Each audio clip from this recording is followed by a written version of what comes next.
Sit up straight. Don't mumble. Look him in the eye. Do you understand me? I'm not talking to you. I'm not talking to you. I'm talking to him. All right? Now go out there and have a good show.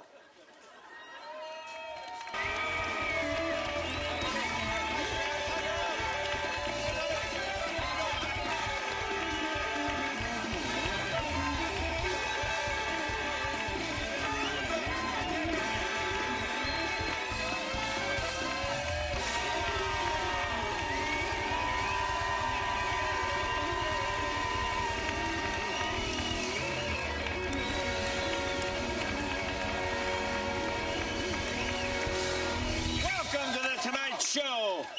We have our whole audience tonight, all Danish cartoonists. Did you know that? Oh, yeah. I guess you know by now these Muslims groups are outraged and are rioting over cartoons that are appearing in these European newspapers that they say are offensive.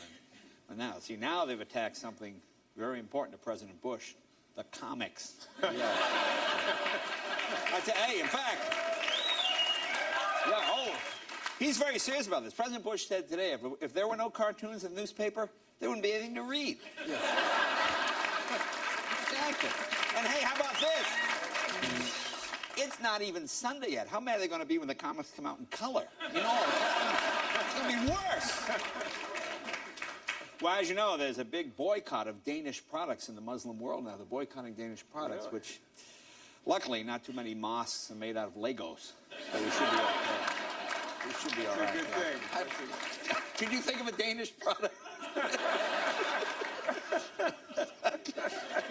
Can't think of some furniture, maybe? Well, a Russian astronomer has predicted today, this is in the paper today, that in a few years the Earth will enter a mini ice age. That's what they said. And President Bush said, this is why we need more global warming. We got to burn more fossil fuels. Hey, did you hear about this? Now, here's one of those things I've thought about, and I read in the paper today, and it turned out to be true. Crime investigators saying shows like CSI and CSI Miami, CSI New York, are educating murderers and other criminals about how to avoid getting caught. See, that's one thing you can't blame on NBC, huh? Not even criminals and murderers are watching our crime shows, so we're okay. And here's a story that has rocked Hollywood, Kev. Rocked Hollywood. Rocked Hollywood, yeah. A private detective named Anthony Pellicano. This guy has been charged with illegally wiretapping the phones of celebrities like Gary Shandling, our friend Gary Shandling, Sylvester Stallone, yeah. The good news, though, today he was offered a job with the Bush administration. So that's good to see. He's got something going on. And the French woman who received the first ever face transplant showed off her new face the other day to the media. Pretty impressive, too. In fact, it looks so good, Cher ordered two. I tell you, did you see her? She looked good. And this has given a lot of hope to the horribly disfigured. In fact, our own John Melendez, you're on the waiting list for a new face. John's waiting for a face right now. Yeah, so. It's like a punch. Well, yeah. Oh, on Monday, you hear about this? U.S. Customs agents confiscated hundreds of pounds of cocaine and 2 pounds of ecstasy that were on a Haitian freighter. But tonight, the Grammy Awards still went on, ladies and gentlemen.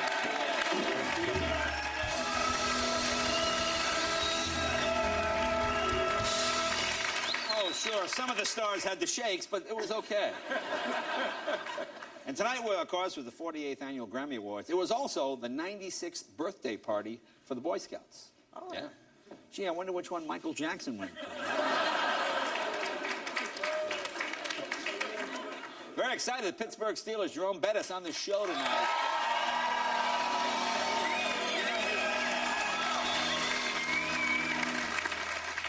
His nickname is The Bus. That's what they call him, The Bus. Yeah. Now, don't confuse that with Terry Bradshaw, who was on the other night. Terry's called The Short Bus. That's a totally different... that's a different...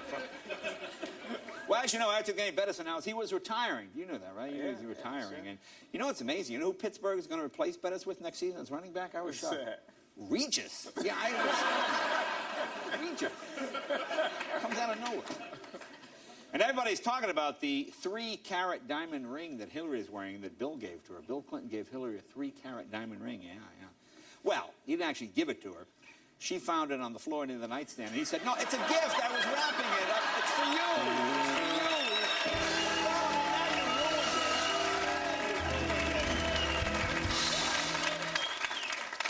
Well, here's some gossip. I don't know if it was gossip. It was in the L.A. Times. Paul McCartney's wife, Heather Mills McCartney, made Paul give up smoking pot before she would agree to marry him. Well, I can understand. I mean, what kind of guy would choose pot over marriage? Kevin? No. Now, you've never been married, huh? No, I'm staying so high, I don't do it.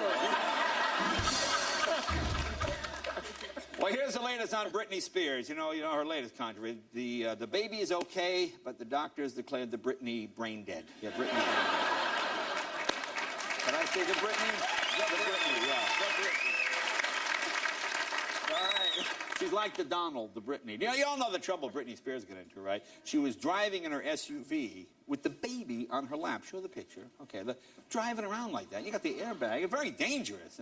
And it turns out this is not the only time she put the kid in danger. Show those other photos. Here she is out riding her bike. Look at that. Now that looks dangerous, doesn't it? And remember she was in Vegas. Look at that. How dangerous is that? Yeah. And then earlier today, skydiving. Yeah, exactly. Exactly. That seems really dangerous.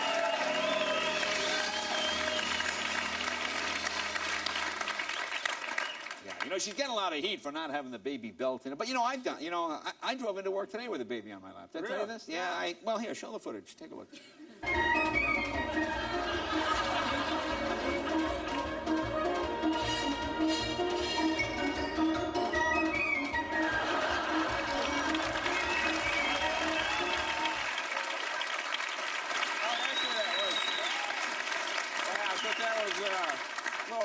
Brokeback Mountain car ride. Well,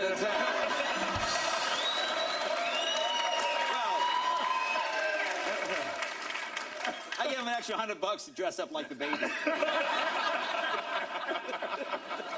Hey, Kev. What's up? You know what Lance Armstrong did this weekend? No, what's that? Not Sheryl Crow. That's God, you know something? All these celebrity couples breaking up. Lance and Cheryl, Nick and Jessica, Charlie and Denise. You know, this Brokeback Mountain has affected Hollywood more than I thought. Well, now Brad Pitt. You hear about this? Brad Pitt is looking for a gay-themed movie to star in. Boy, actresses thought there weren't a lot of roles for women before. Now they're not even in the sex scenes anymore. In fact, to get nominated, Felicity Huffman was on our show tonight. She had to play a woman who used to be a man. That's right. Exactly. No, in Transamerica, you did a wonderful job, Felicity. She plays a man who realizes he has a woman inside him. Yeah. Don't confuse that with Brokeback Mountain. That's about a cowboy who has another cowboy inside him. That's a totally different movie. What else? Some of the other Oscar-nominated movies people are talking about. George Clooney's film Good Night and Good Luck. If you haven't seen it, it's about the White House's Medicare plan for the elderly. Good night and good luck. Another upcoming suspense film that's opening soon, Final Destination 3. Apparently the first two destinations were not all that final, I guess. I saw a great movie just opened, The World's Fastest Indian. That was great. Motorcycle movie. Yeah, it's terrific. See, I just assumed it was about a computer tech support guy in India. No, it's about a motorcycle. Totally different. What else? Oh, here you go. I thought this was interesting. Wisconsin says they may lower the hunting age to 8 years old. 8 years old to get a hunting license. That's unbelievable. What do you strap the deer on your skateboard? How does that work? An 8-year-old with a gun? Most 8-year-olds can't even aim in the bathroom, okay? Forget it. In fact, you know what you call an 8-year-old with a gun? Michael Jackson's worst nightmare, ladies and gentlemen. Not enough about that. Ladies and gentlemen, from time to time, and he doesn't have to do this. I'm very grateful. From time to time, we like to talk to President Bush about what's going on in the world. So let's go live via satellite to the White House right now and talk with the President of the United States. Mr. President, are you there? Let's see if we can... There he is right there. Hello, Mr. President. Hey, Jay, it's a pleasure to be here. Okay, let's, Mr. President, let's start by talking about the wiretapping controversy. What do you say to Americans who are uncomfortable with the government listening in on private phone conversations? You know, I want these people to know that I hear what they're saying.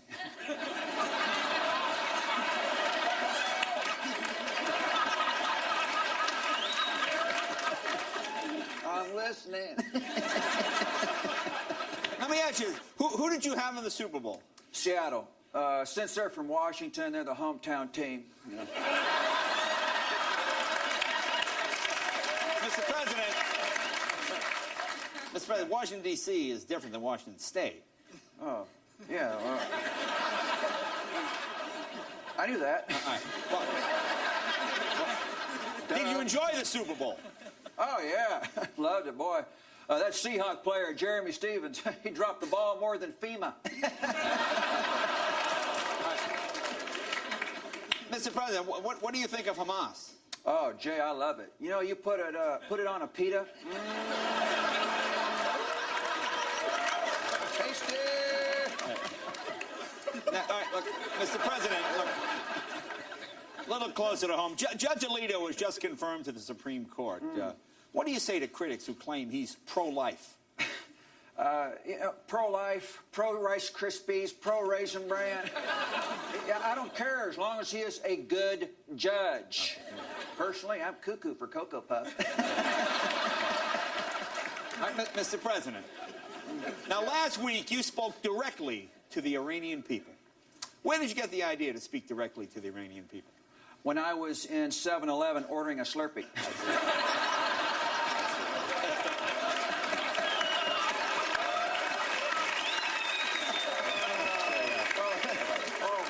Jay, you ever get one of those brain freezes? Oh!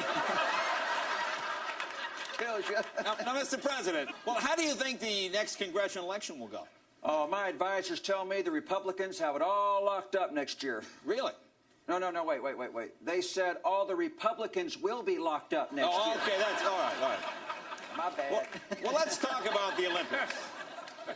The Olympics are coming up. What makes the Olympics so special? Oh, Jay, I love the Special Olympics. No.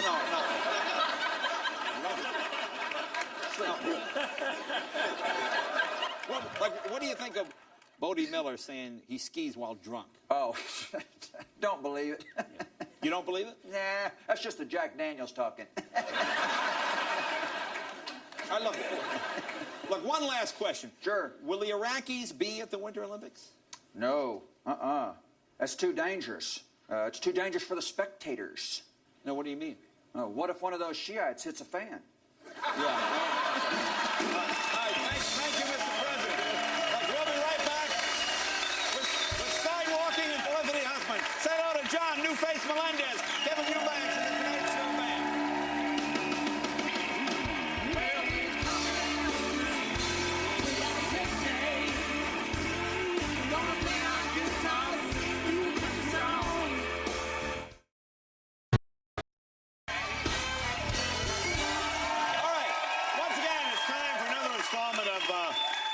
Of Sidewalking. This is where we place a camera and microphone on the sidewalk at Universal Studios, sometimes right outside our studio here in Burbank, and we just turn it on, we walk away, people can walk up to the camera and do whatever they want to do.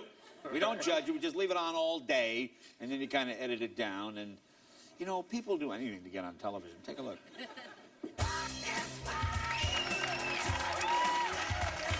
Hi, we're the Nassoons from Princeton University, and we're going to sing the Muppet Medley. It's time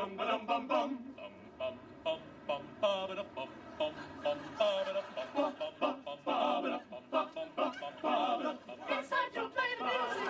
It's time to write rhymes. It's time to meet the Muppets on the Muppet Show tonight. Hey, I'm James Lorch from Stockton, California. Go to Loyola Marymount University, and my special talent is I can walk on my toe knuckles on any kind of surface, including this rocky surface right here.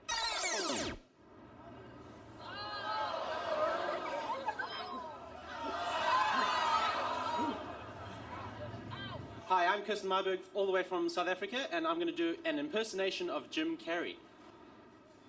Oh, righty then. What a lovely dog you have there, sir. Do you mind if I pet him? Oh, righty then. Do you guys find it unusually windy today? I do an imitation of Angelina Jolie.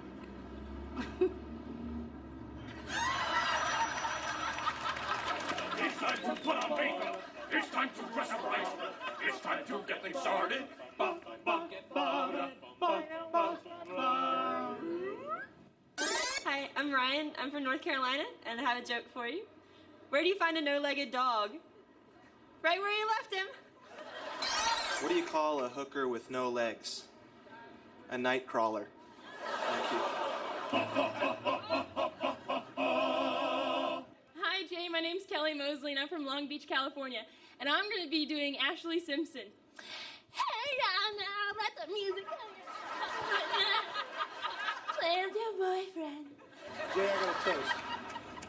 It's a toast to heat, not the rough, roaring, raging kind that burns down shanties, but the hot, slow, seductive kind that burns down panties. To heat. It's the business. I'm CJ, and I could beatbox and moonwalk on my knees. Yeah. All right, so check this out.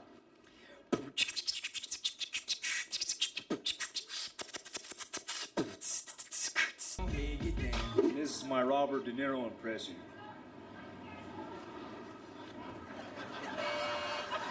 Here's my impression of Ashley Simpson's drunk walk. You knew.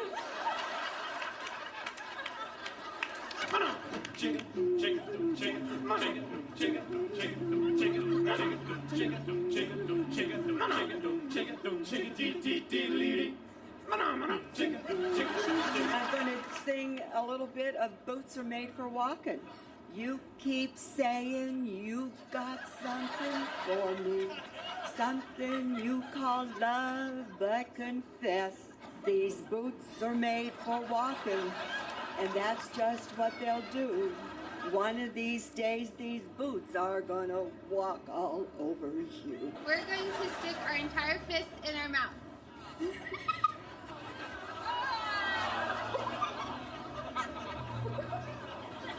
Hi, my name is Sherry, and I'm from North Royalton, Ohio, which is a suburb of Cleveland. And my joke is, what do crabs and Osama bin Laden have in common? They both irritate Bush. I'm Leroy Patterson, and here's a stunt.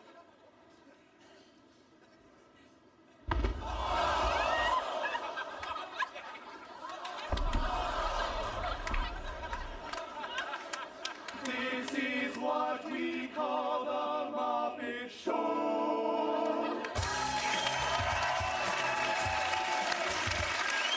right, we'll be right back with Oscar nominee Felicity Huffman right after this. Welcome back. We got a great show tonight. Academy Award nominee Felicity Huffman. She'll be battling out for the role of greatest actress in the world. Yeah, very exciting. From the Super Bowl champion Pittsburgh Steelers running back Jerome Bettis is here. There you go. His mom and dad are here tonight, too. Lovely people. Very nice folks. And music from the Fray. Music from the Fray tomorrow night from Brokeback Mountain. Academy Award nominee Michelle Williams will be here. And a report from Mitch Fatel at the Grammys. He's there tonight. Friday, Paul Walker will be here with a special report from Torino, Italy at the Olympic opening ceremony. We're going to have it all, the Olympic opening thing right here, be part of the Tonight Show. That'll be cool. All right. My first guest has been on a roll lately, folks. She won an Emmy for, of course, her work in Desperate Housewives, picked up a Golden Globe for her Transamerica thing, probably won one of those scratch-off things, too. I'm not doing it. But nominated for an Oscar for a starring role in the film, was it Transamerica, right? Which is playing in theaters everywhere. Please welcome Felicity Huffman, ladies and gentlemen.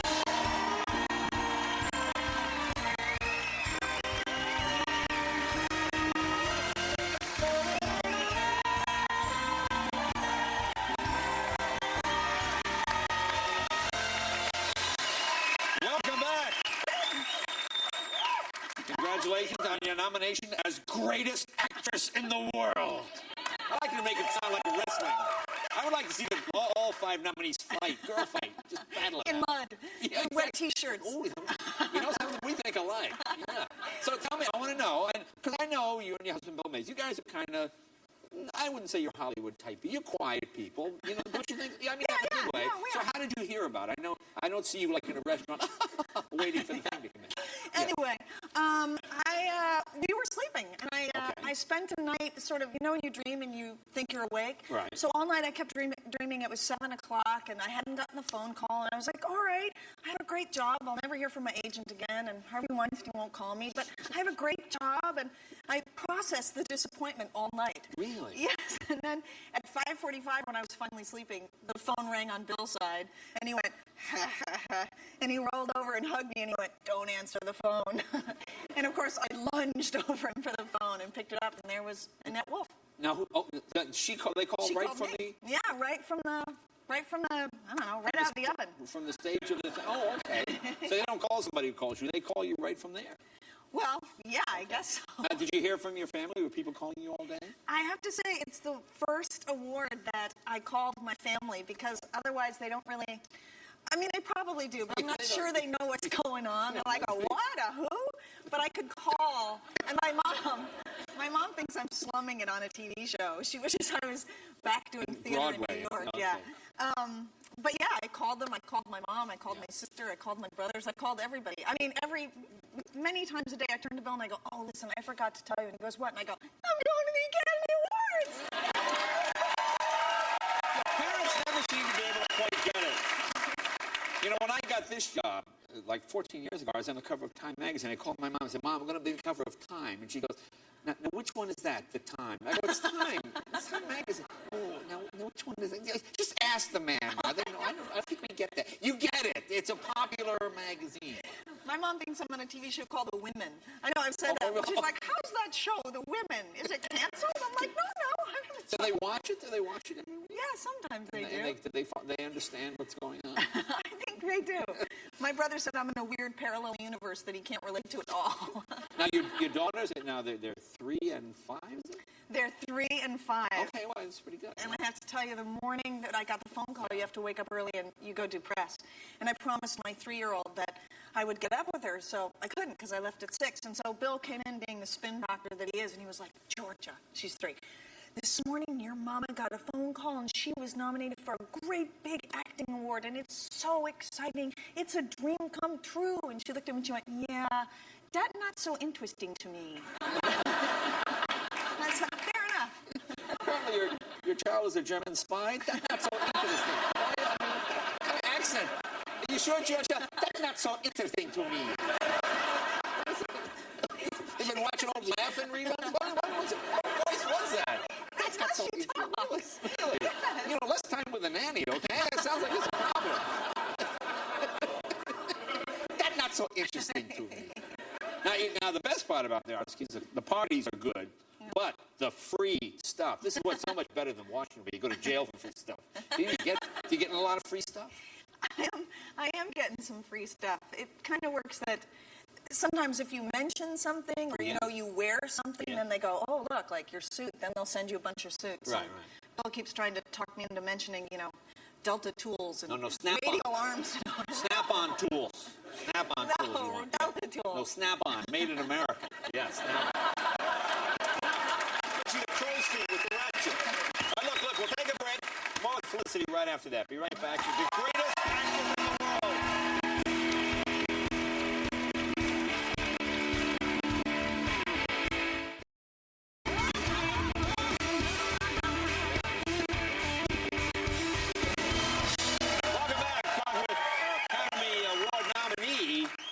Still sounds good to hear it. It really does. Huffman. You could say it again if you want. You like that? Yeah. For the greatest actress in the world. Now, how many times have you been to the Oscars? You've been a bunch of times? No. 10 years ago to the day, Bill got the same phone call that I got a little while ago. Oh, for Fargo? For Fargo. Oh, okay, sure. And that was the only time because if you're not... Yeah. Good job. Because if you're not nominated or if you haven't won, you actually have to pay to go. It's quite expensive. I guess it is. Now, how does this affect your career? Like, you know, this is not like when you go into the restaurant, you get a couple of extra fries. Oh, you're the nominee. Here you go, a couple extra fries at the Burger King. You know, they give you the middle one instead of the bun. Like, I get that now. They go, you're the guy on Tonight Show. I gave you a large fry. See, I get that. I mean, does that happen to you? I got an offer for a movie 2 days ago, which has never happened to me except for Transamerica because he saw me in a play. So, yeah, I got a movie offer, and I didn't have to audition. I'd physically do anything if I don't have to audition. Do you still have to audition?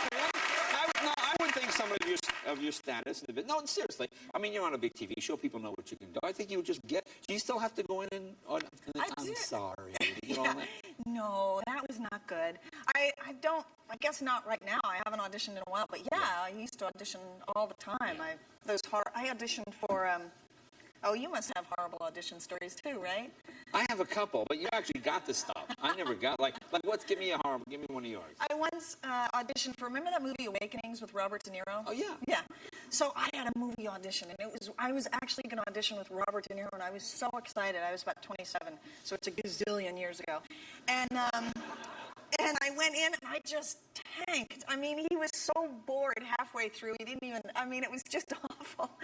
So I walked out, and I went, oh, I'm going to go buy an expensive pair of shoes. And I went to Bergdorf's, which is very fancy. And the man came over and they say, Madam, to you there. Madam, can I show you these shoes? And he bends down and puts the shoes on. And I lean down to look at the shoes. And this is before those sticky boob things. Yeah. And so I'd stuffed my bra with toilet paper. Okay. Just to help. To help. That always helps when you're auditioning for a movie like Awakenings. And so I leaned down to look at the shoe, and this long arm of toilet paper came out and went like this. And the man looked up at me, and I looked down at him, and I broke it off, and I said, thank you very much. And I walked out.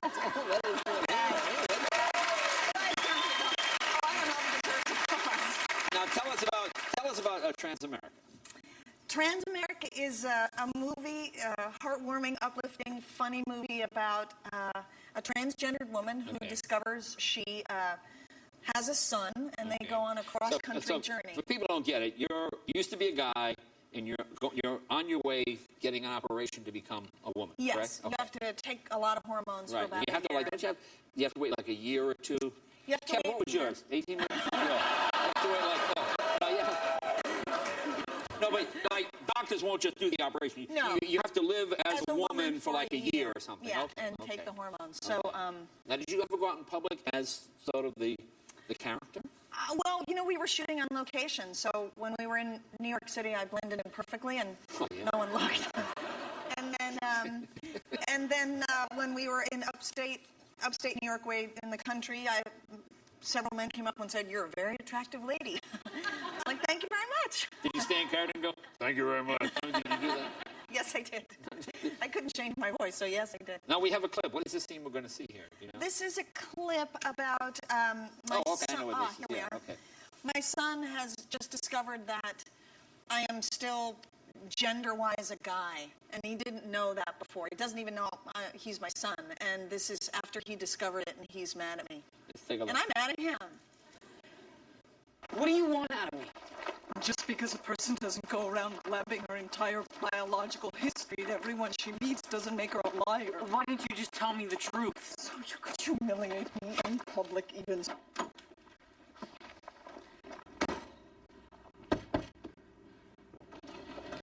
Why did you bail me out of jail? I never even heard of a training church lady. Just drop me off in the next town. So you don't think I have the right to belong to a church? Work in progress, but there is nothing wrong with my soul.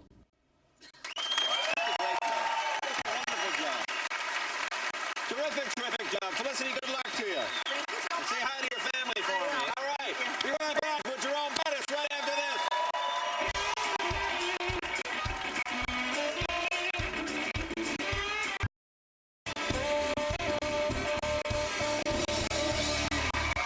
Next guest helping the Pittsburgh Steelers to a Super Bowl victory. Here is an action making a crucial first down. Keep your eye on number 36. The bus, big scene, first down to the 10. Please welcome the bus, Jerome Bettis.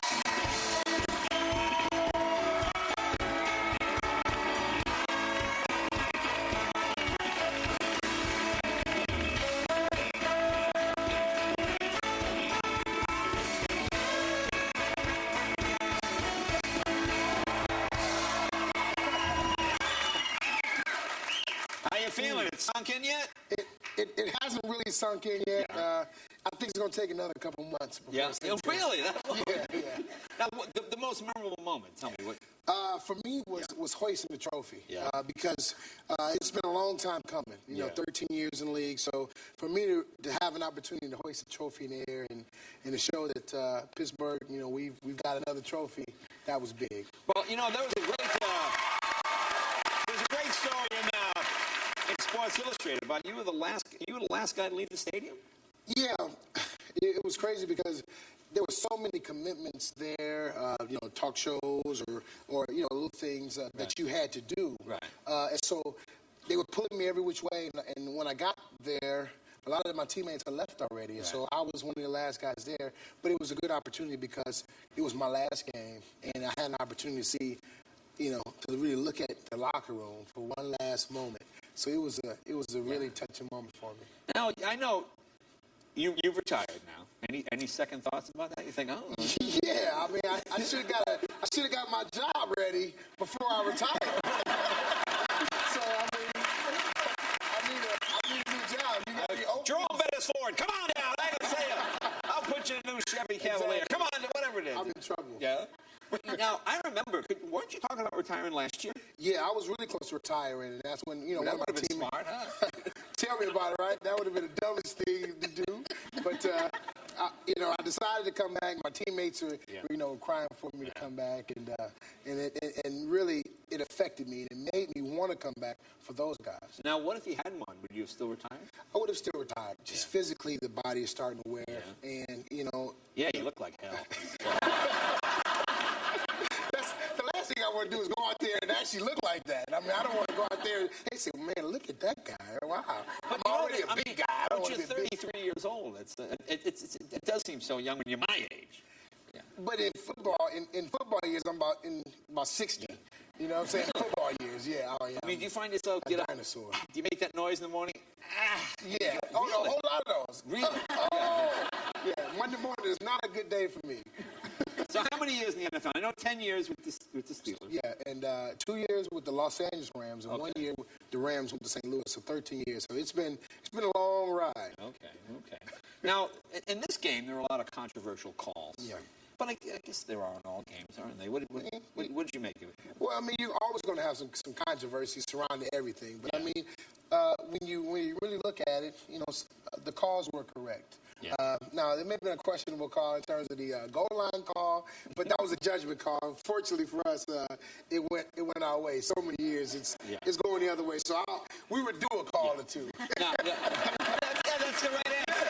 Now, did you have any doubts about it? Because it looked like for a while you weren't going to make the playoffs, and then nobody's done 3 in a row like that in a while. Yeah, I mean, we were 7-5. We just lost to Cincinnati, and I was scratching my head saying, "Man, I came back for this? Yeah. Are you kidding me?" And so, I was disappointed because it wasn't a season that we all thought we had, and we had a really good football team. So everybody was disappointed. We were underachieving, and so everybody made a commitment to each other that, hey, we're going to get it done. And so we had a long road ahead of us. We had to win every game. Then we went in the playoffs. Yeah. We were the 6th seed. Got to go on the road everywhere we went, and we got it done. So that was. Now your mom and dad are here tonight, and they're great, by the way. I like when the guests say, "Where are they? They're right up there. Where are they?" Here they are. Now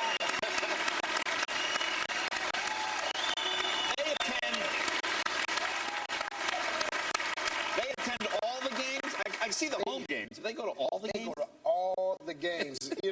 When I got drafted, the first thing I did was I bought mom and dad a house. I said, wait, I'm going to do that. And then they said, well, we're not going to get a chance to see you, so we want you to get us a satellite dish. So, I shelled out a bunch of cash for this big old satellite dish.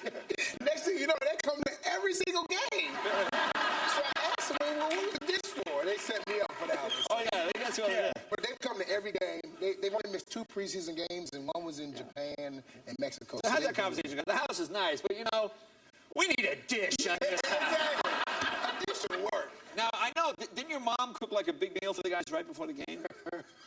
Another funny story. Yeah. I set my mother up. I will say that.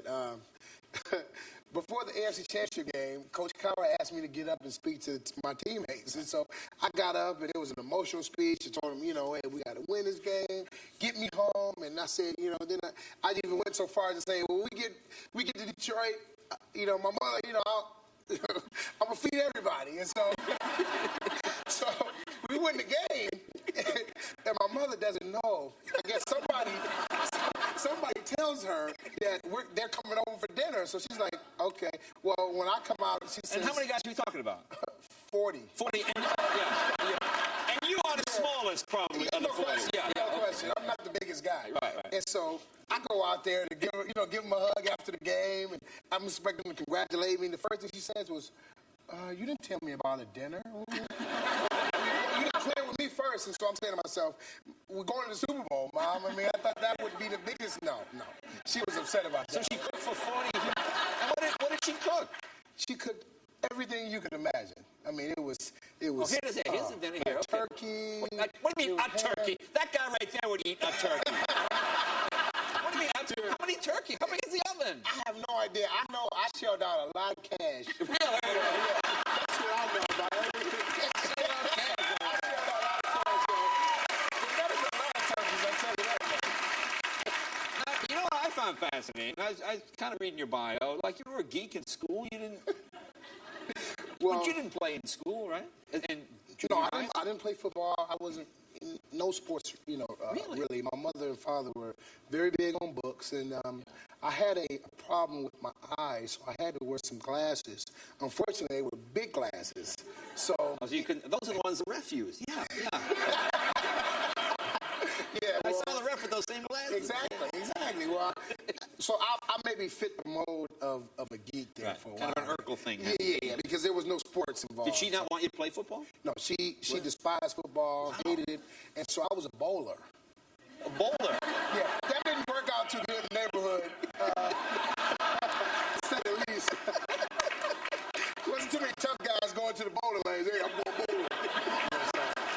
Did you have your own shoes and the whole deal? Yeah, I had everything. Oh, you didn't rent. You had your own. No, I had ball, shoes, everything, and it was, but, it was one of those things I would sneak off on Saturdays and Sundays. My guys in the neighborhood wouldn't know I was going bowling. Wow. So when did it happen? So high school, I decided that I wanted to play football to try to get a scholarship to go to school. And my older brother and older sister were already in school, so I knew it wasn't going to be a lot of cash around. Right. So I said, I'm going to get a scholarship. Lo and behold, play football, get a scholarship in Notre Dame, and the rest is history. Well, cool. So what's next for you? What do you got? That's a good question. I mean, take a break. I'm on vacation a little bit, but I still need a job. Well, so I'm going to keep saying you play guitar? You're a class act. I'm glad I got to meet your mom and dad. Jerome, Bettis, be right back with music and Fray right after this.